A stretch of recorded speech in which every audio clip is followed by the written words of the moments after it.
Hi YouTube. This video is for Happy Girl Married. I was tagged. She wanted to know what is on my bookshelf.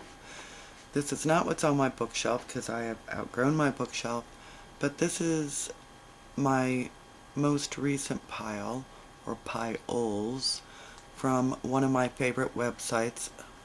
I've mentioned it before, but it's worth mentioning again, Paperbackswap.com. And I will put the link in the more info section. All of these books were free from that site. I like autobiographies, so I have one here about Einstein, one about Mark Twain.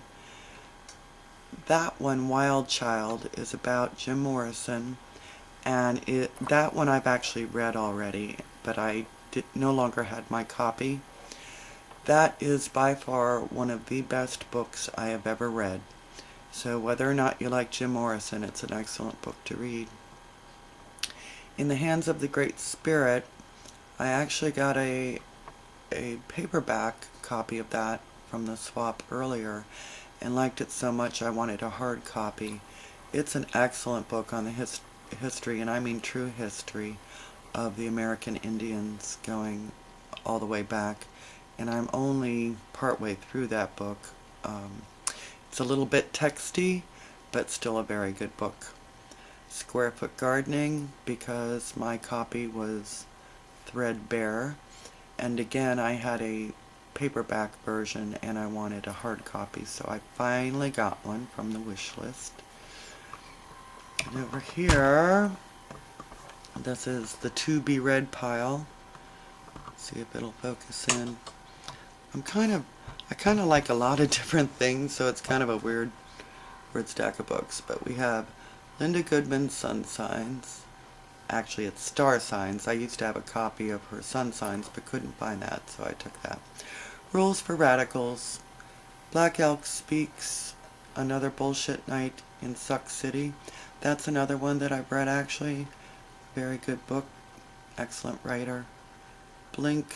The Power of Thinking Without Thinking. I'm almost done with that book, but I got kind of bored, so I quit reading it.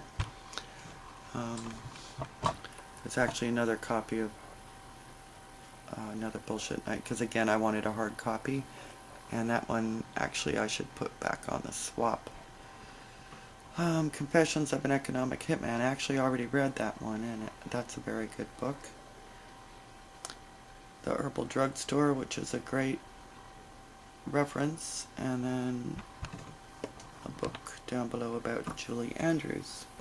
Now, one more thing that I'm going to show you just because it's over here and handy, and then I'll go off to my bookshelf for a couple of reference books. This is a book I got.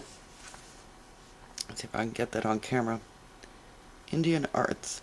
Now, I bought this book at the local newsstand when I was a teenager. And this, believe it or not, has been a really fun book for me and could be a great reference book if need be. It's basically a picture book with just little descriptions, but the pictures are done in such a way, let me try to find a good example, in such a way that it shows you how things were made. So if you're someone who's at all good with looking at pictures and figuring things out, this book is actually pretty good for that. And I have made in the past, try to find it, I've made sandals out of leather, looking at the picture of how they're sort of pieced together. It goes into dyeing and, you know, things like maybe how you would make a simple shirt.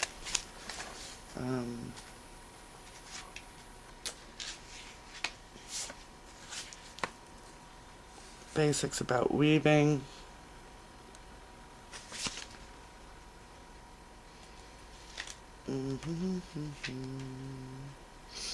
There's a lot more stuff on weaving in here. I'm just not going to stop to show you all the pictures, but there's actually a few pages about weaving. Well, of course, because I wanted to show you the sandals, I can't find it right now.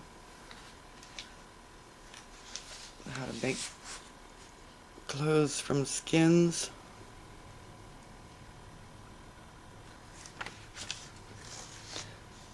if they're into skins, the sandals must be, here we go. If you notice, down at the bottom here, they sort of have an open pattern. That white outline right here is basically the open pattern of how you would make those. The unfolded view, as it were. Anyway, I thought that was a pretty cool little book. That's, let's see, who puts it out? A golden science book. Anyway, off to the bookshelf. Ooh, before I go to the bookshelf, this was a great book. 3 Cups of Tea. It's about an American who went to Pakistan and surrounding areas doing missionary work, and it is an excellent, excellent book that I suggest.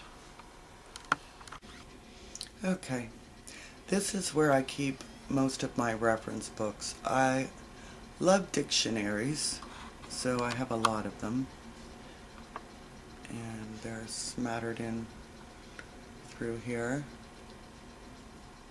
I also have some gardening books. Let's see, what do we have down here? Guns, slang,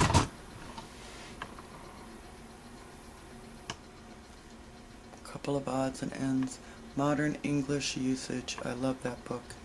You can really see how language has evolved from that book. And then up here, if I can get it without my tripod, are some of my all-time favorite reference books, and that would be the Foxfire books. I only have 1, 2, and 3, but if you are into sustainability at all, or making your own whatever, that is an excellent series to own. And then in here there's all kinds of identification books that I used to buy the kids for Christmas. Butterflies and mushrooms and critters and flowers, and those are the Audubon Society books. And then over here there's just a few different whatevers. Alright, and next I will go to my cookbooks.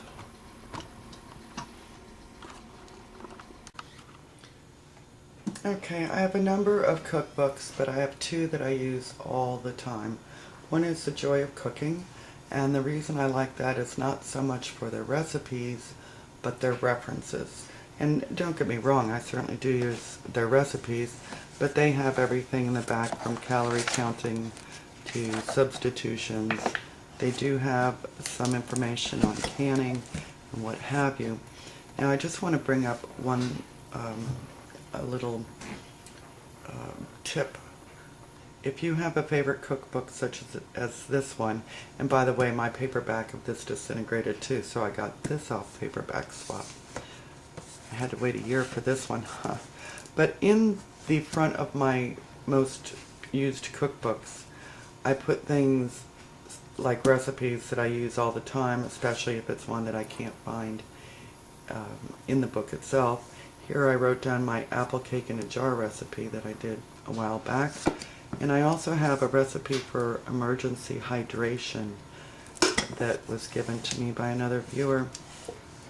I also write in the back, and I won't show you, but I write information that I might need, such as the kids' social security numbers, their evil social security numbers or something like that. The other one I use all the time, and I should look for a replacement of this because it is, if you can see, falling apart. I have it all taped, and I've had this for a very long time. It's the Good Housekeeping Illustrated Cookbook, and this has excellent recipes. I really do like this. It's a real basic cookbook for just about anyone. I've actually had this since I was a teenager, and again you can see I've put recipes in the front covers, but it also has pretty pictures of what things should look like. So this has stood the test of time. I go back to this one over and over again. So that's pretty much it. I mean, I have books all over the house, but that's my current want-to-read pile, my go-to all-the-time reference pile, and my cookbooks. So I have to think about who I'm going to tag, but I'll have it in the more info. Take good care, folks.